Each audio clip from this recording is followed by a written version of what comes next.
할렐루야. 부활의 아침입니다. 우리 주님의 부활의 권능이 여러분들과 함께 하시기를 축원합니다. 만약 예수님이 십자가에서 죽으시는 것으로 끝이 났다면 기독교는 얼마 가지 않아 없어져 버리고 말았을 것입니다. 그러나 예수님은 3일 만에 죽은 자 가운데서 다시 살아나셨습니다.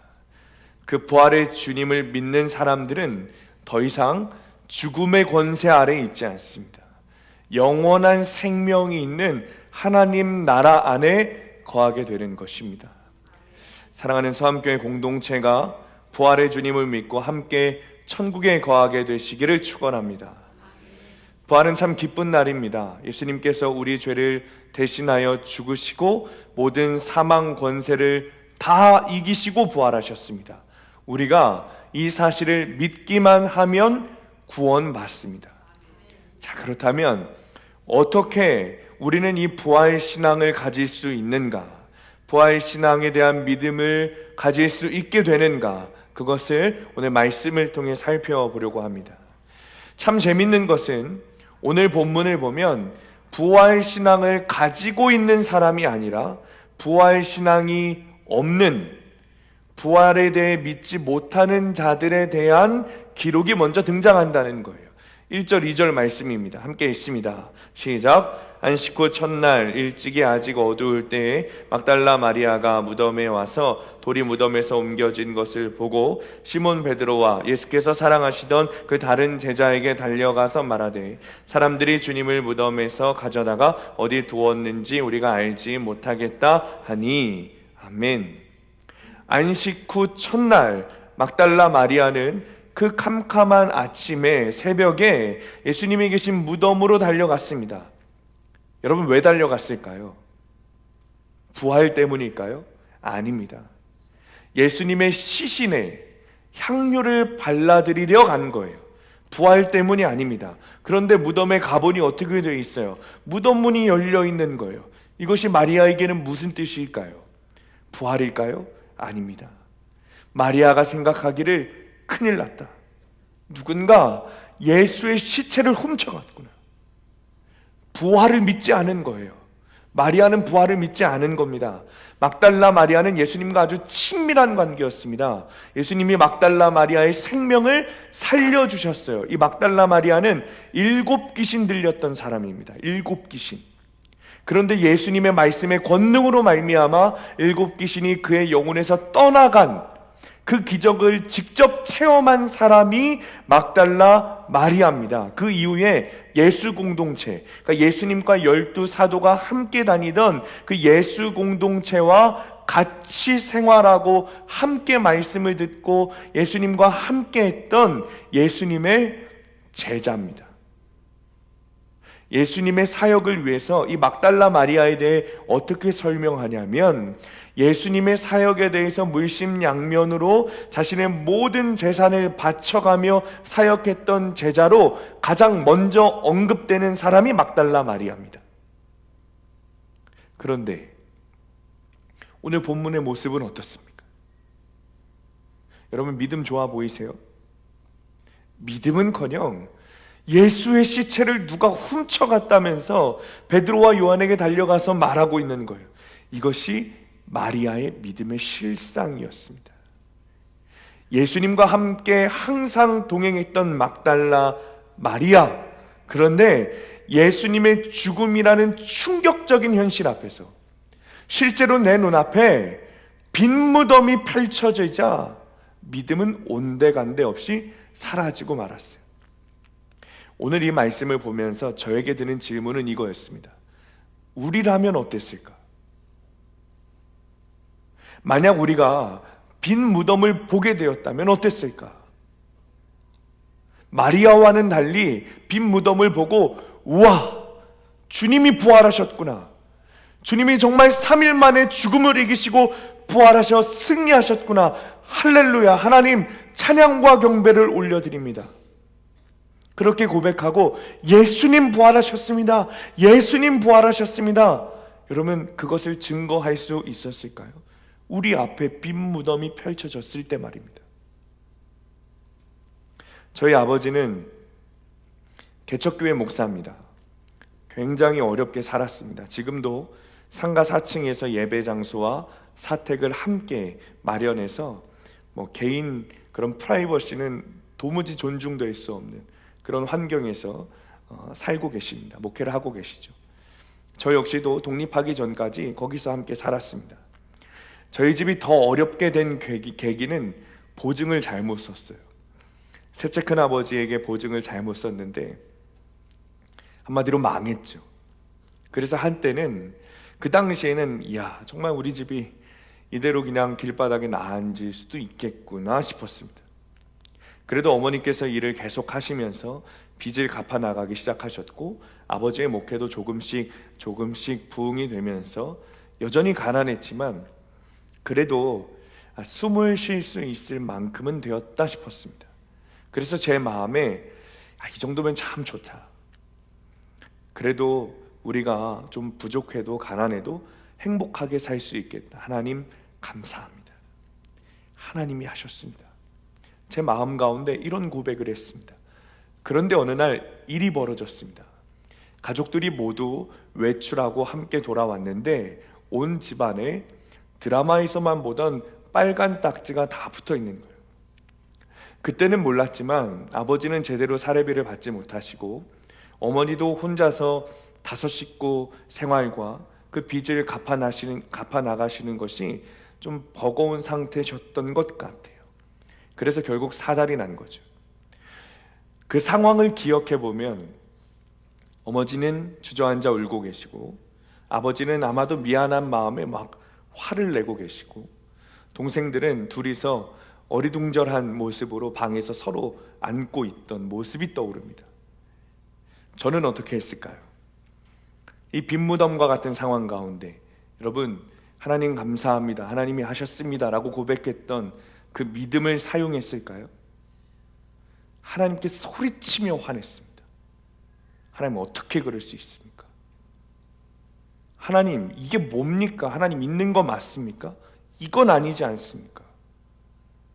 소리치며 화냈어요. 빈 무덤의 사건이 찾아오자 하나님께 감사를 고백하고 하나님이 하셨다고 고백했던 믿음은 온데간데 없이 사라지고 정신 나간 사람처럼 울부짖으며 하나님께 화를 냈습니다.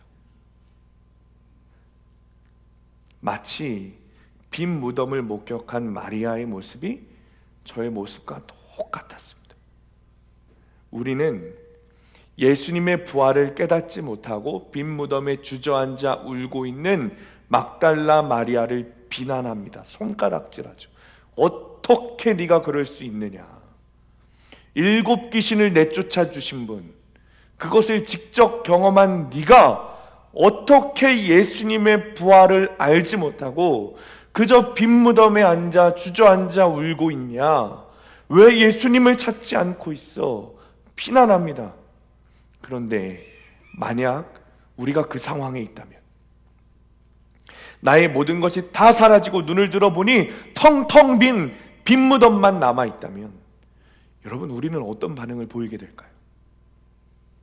직장에 문제가 생기고 건강에 문제가 생기고 자녀들이 말썽을 피고 집이 넘어가고 하던 일이 다 무너져서 이젠 정말 길바닥에 나앉게 되었을 때, 이제 정말 빈 무덤밖에 남지 않았을 때, 빈 무덤과 같은 상황에 닥쳤을 때 우리는 어떻게 반응할까요?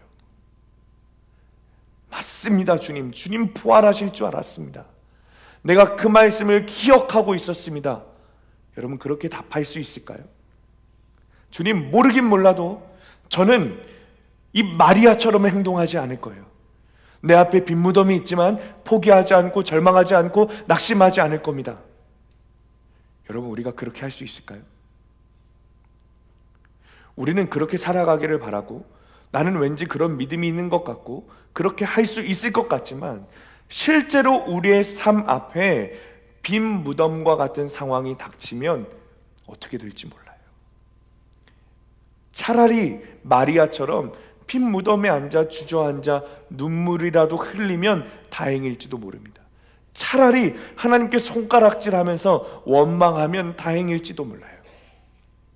저를 비롯해서 이곳에 앉아있는 여러분들은, 우리는 교회를 떠날 수도 있어요. 당해보지 않으면 모릅니다. 당하지 않고는 장담할 수 없는 일이에요. 결국 오늘 말씀은 나에게도, 우리에게도, 마리아에게도 부활신앙이 없다는 것을 가르쳐주고 있어요. 오늘 말씀에 주님은 야, 부활신앙 가질 수 없으니 진작에 포기해라, 이런 것 아닙니다.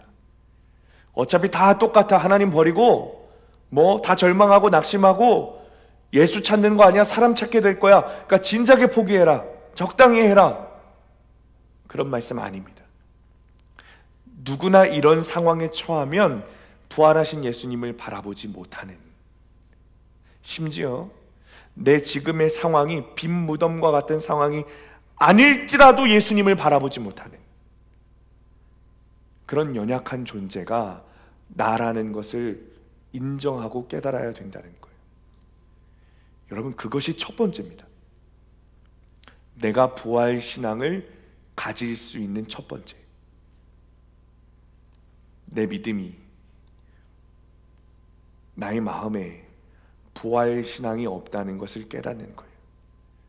내 믿음의 수준에 대해 인정하는 거예요. 거기서부터 시작합니다. 거기서부터. 내가 마리아구나. 야, 내가 마리아구나. 나에게 어려움이 닥치고 빈 무덤과 같은 상황이 오면 결국에는 나도 똑같이 절망하고 낙심하고 예수님을 버리게 될 그 사람이 나구나.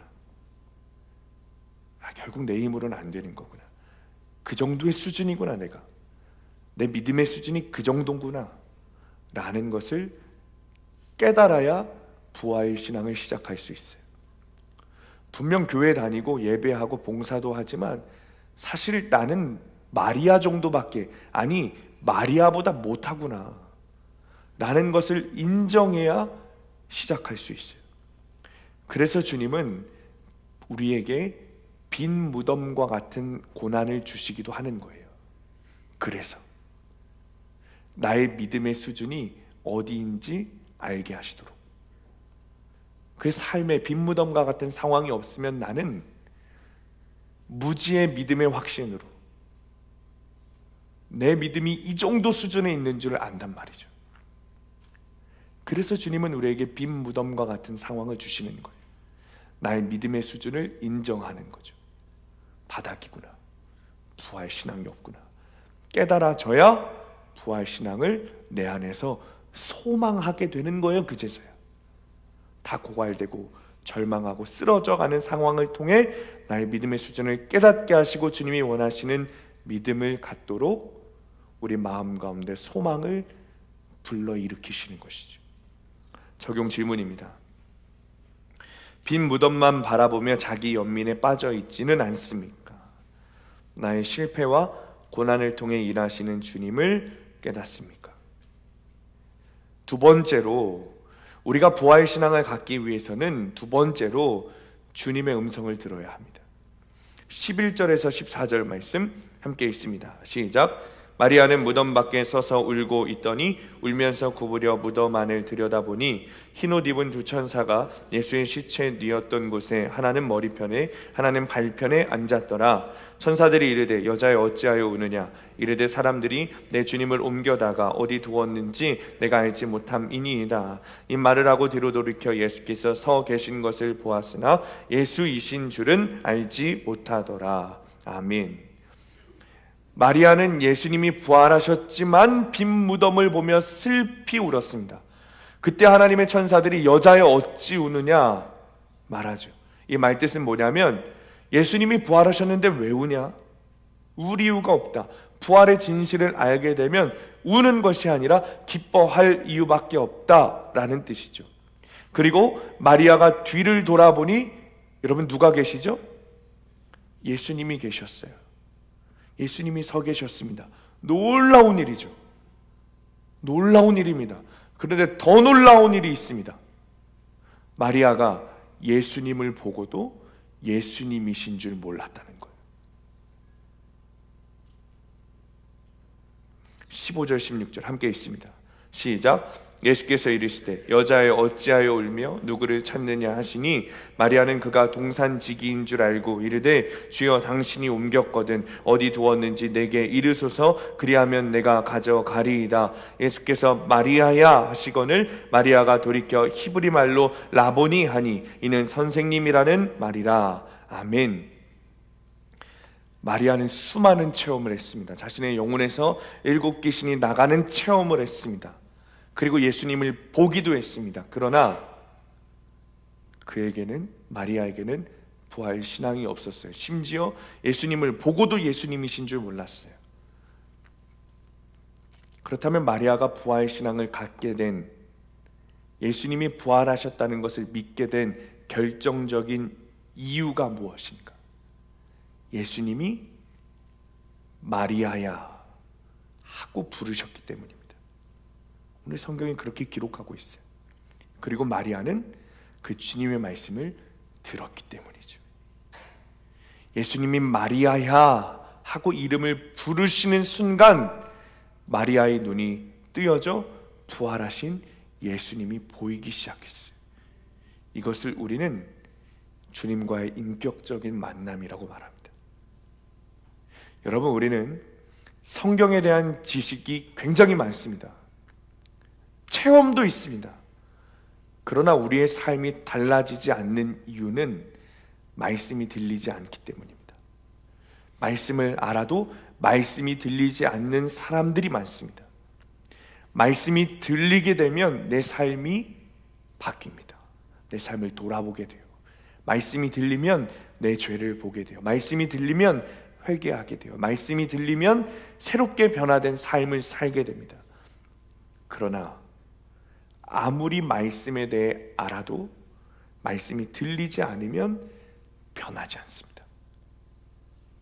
어떤 유명한 줄타기 고개사가 제주를 발휘해서 높은 공중 위에 외줄을 매달아 놓고 왔다 갔다 했습니다. 왔다 갔다 군중 위에서. 이 고개사는 외줄을 타고 중간까지 가서 점심 식사를 하고 다 먹고 와서는 자전거를 타고 외줄을 돌고 외바퀴 손수레를 밀고 지나갔습니다. 사람들이 막 박수를 치면서 환호했습니다. 이때 고개사가 소리쳤습니다. 제가 이 손수레에 90kg가 되는 무게를 싣고 무사히 외줄을 건널 수 있겠습니까? 그랬더니 사람들이 막 소리치면서 할 수 있다고, 할 수 있다고, 믿는다고. 그러자 고개사가 이렇게 말했습니다. 그렇다면 이 손수레에 타실 분이 계십니까? 그러자 관객들이 조용해졌어요. 관객들은 분명 이 고개사가 얼마나 뛰어난지 보았습니다. 그러나 자신의 목숨을 맡길 만한 믿음은 없었던 거예요. 믿음은 말씀을 듣고 깨달아서 환호하고 박수치는 것으로 끝나는 것이 믿음이 아닙니다. 믿음은 그 말씀에 동참하는 거예요. 요즘 많은 교회에서 깨닫는 것을 강조합니다. 저도 강조하죠. 깨닫는 것 중요합니다. 깨달아야 합니다. 그런데 믿음은 깨닫는 것을 넘어서 그 말씀에 동참하는 거예요. 말씀과 함께 사는 거죠. 그것이 부활 신앙입니다. 내 삶이 빈 무덤 같지만 말씀이 들리는 사람은 그것을 알고 깨닫는 것을 넘어 들은 말씀대로 사는 사람이 말씀대로 믿음 있는 사람이죠. 1997년에 미국에서 개봉한 에어포스 1이라는 영화가 있습니다. 이 영화는 에어포스 1이 뭐냐면 대통령 전용 비행기입니다. 미국의 대통령 전용 비행기를 에어포스 1이라고 불러요. 그런데 그 에어포스 1을 테러범들이 탈취한 거예요. 그래서 납치하는 영화입니다. 공중에서 납치가 되었죠. 그런데 그 대통령 역할을 맡은 배우가 테러범들을 하나씩 물리치고 마침내 전용기 안에 있던 사람들을 구해냈습니다. 그런데 문제는 테러범들과의 전투로 인해서 전용기가 너무 많이 망가졌다는 거예요. 그래서 계속 타고 갈 수 없게 되었어요. 그래서 사람들을 옮겨 실키기 위한, 공중에서 옮겨 실키기 위한 수송기가 파견됐습니다. 대통령의 지휘 아래 추락하는 전용기에 있던 사람들이 하나 둘 그 수송기에 옮겨졌습니다. 한편 땅에서는 무엇이 관심이 있었는가? 대통령의 생존 여부가 관심이 있었어요. 그래서 계속해서 이 수송기에다가 무전을 치는 거예요. 대통령이 옮겨 탔는가? 대통령이 옮겨 탔는가? 확인을 했습니다. 마침내 모든 사람들이 수송기로 옮겨지고 마지막으로 대통령이 탈출해서 수송기에 탑승했습니다. 땅에서는 계속 물어왔어요. 대통령이 탔는가? 그러자 수송기가 이렇게 응답합니다. 본부 나와라. 이제 이 수송기가 대통령 전용기 에어포스 1이다. 지상에서 초조하게 기다리던 사람들이 환호하고 박수쳤습니다. 그리고 공군 비행기들이 대통령 전용기가 된 이 수송기를 호위하게 했습니다. 수송기는 대통령 전용기 에어포스 1에 비교하면 보잘것없습니다. 보잘것없어요. 그러나 오직 한 가지 이유만으로 이 수송기의 존재 가치가 완전히 바뀌었어요.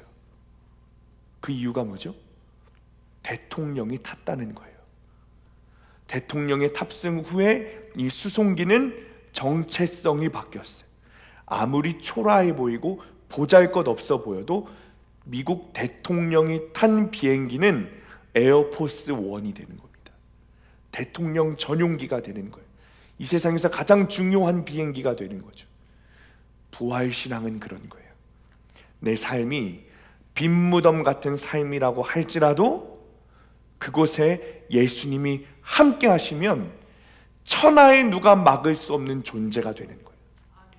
절망하고 낭망에 쓰러져 가던 나이지만 예수님이 들리고 부활하신 예수님과 동행하게 된 이후로는 이제 나는 빈무덤이 아니에요. 왕이 거하시는 성전의 삶이 되는 것입니다. 빈무덤에서 왕의 성전으로 변화된 삶, 부활 신앙의 증인으로 살아가게 되는 거예요. 예수님께서 지금도 말씀을 통해 여러분의 이름을 부르고 계십니다.